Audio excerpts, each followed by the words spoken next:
This past weekend, we took the trip to South Dakota to watch some of the best high school teams in the country play in the HoopHall Central event, like Sunrise Christian, Dream City Christian, but we were most excited to see Centennial Corona and Jared McCain play for the first time in person. Setting up shop here underneath the hoop. We're gonna get some really good clips of these games.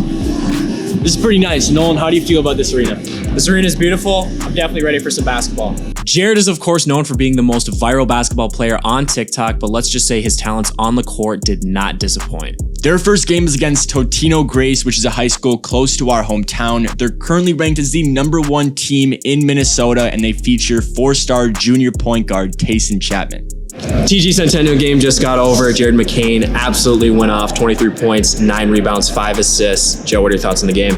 Complete dominance by McCain. I think he's definitely won the battle against Taison Chatman in that one. For sure.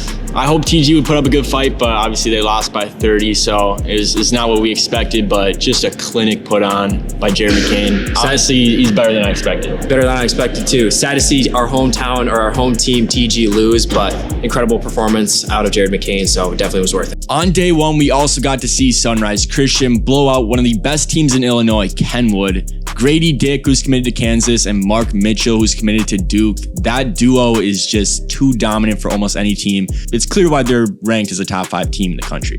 All right, guys, game 3 just got done. The home team, Desmet, fell short to Dream City Christian. Joe, what are your thoughts on the game? Kalen Garry of Desmet, South Dakota was phenomenal, 35 points. He was scoring in every way.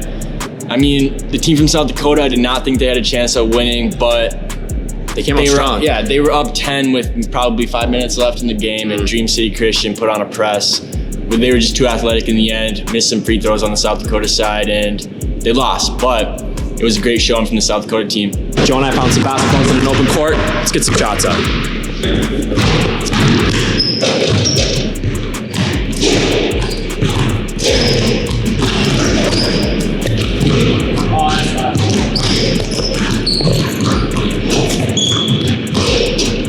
Gabe the cameraman. Cameraman Gabe. Oh, shoot. On day 2, Jared and Centennial were back on the court, and this performance for Jared McCain was even more impressive. Jared absolutely took over in the second half with his shooting, as you guys could see in that video. He finished with 32 points, hit 5 of his 8 threes attempted. And then Donovan, Dent, another player on the team, finished with an unreal stat line, 20 points, 8 rebounds, 4 assists, and 4 steals to finish the game. Yeah, Donovan Dent was super impressive. He's committed to New Mexico, but Jared, I would say, is probably the best high school basketball shooter I've ever seen in person. No doubt. To cap off the weekend, we were lucky enough to grab Jared for an interview. Unfortunately, the microphone wasn't working in this, but it was a phenomenal interview to do, so check it out. All right, what's going on, guys? We're here with Jared McCain. Joe and I were lucky enough to make it out to South Dakota to watch him play in person. Jared, you definitely put on display for Joe and I that you're an all-around player. You're a true 3-level scorer. You brought a lot of intensity on the defensive end, and you have great playmaking abilities. But what would you say is your biggest strength as a basketball player? I feel like my biggest strength is probably my shooting ability. I feel like I shoot at a high rate and make shots. We definitely saw that too. Those 2 very clutch threes give you guys a lot of intensity going into the second half. And then another question is there a specific player that you model your game around, or multiple players? I mean, obviously the goal is Curry. Steph Curry is my GOAT. So him, I feel like Seth Curry as well. Fred VanVleet, bigger guard, Kyle Lowry, bigger guys like that. So all those players. Since last summer, you've really been shooting up the rankings. I've definitely noticed, and getting a lot of D1 offers on the way. I mean, Gonzaga recently and Duke. That's pretty crazy. But I guess I just am curious, what's the recruiting process been like for you? Has it been super stressful, hectic, or just enjoyable? Yeah, I mean, when it first started, obviously that's what every kid dreams of. When I was younger, I'm from Duke, I'm from Gonzaga, it's on my billboard. So getting those is like dreams come true. But yeah, it's slowed down a little bit, but definitely was a time where it's stressful and just like calls and trying to do homework. But now it's calmed down a bit, so it's good. Talk about that goal board. What else is on there?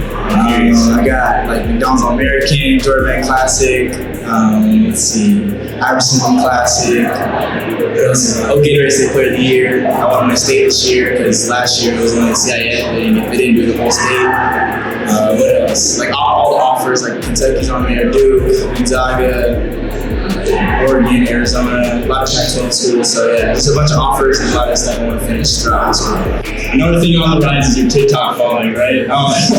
When did that, like, for you, when did that start? What was your motivation for starting to make content there? Or, like, when did you start realizing like this kind of viral? It started when I knew I couldn't be made fun of at school. So it started when quarantine started. March, I think 13th is when we all got sent home. And I started just doing dances, looking at other people. And then the first dance that kind of blew up was I did this Ariana Grande dance. Shout out Ariana Grande. But yeah, I did her dance and I got like 2.2 million. I was like, oh, I'm gonna keep doing this. And then another thing we've noticed like this weekend is like the documentary crew like popular. What's that like? Like what's the goal for the documentary? And it's like we're having a bunch of people like everything you're facing on purpose. I mean, sometimes it's different, but I mean, I'm used to it. I just kind of block it out. When I'm able to lock in, I read my book before every game. So once I read my book, I'm just locked into the game. So it's not really good. That's really awesome. Well, Jared, I really appreciate you being there for us. We haven't done too many interviews in the past, but we really appreciate it, and you got super right. Thank you. Appreciate it.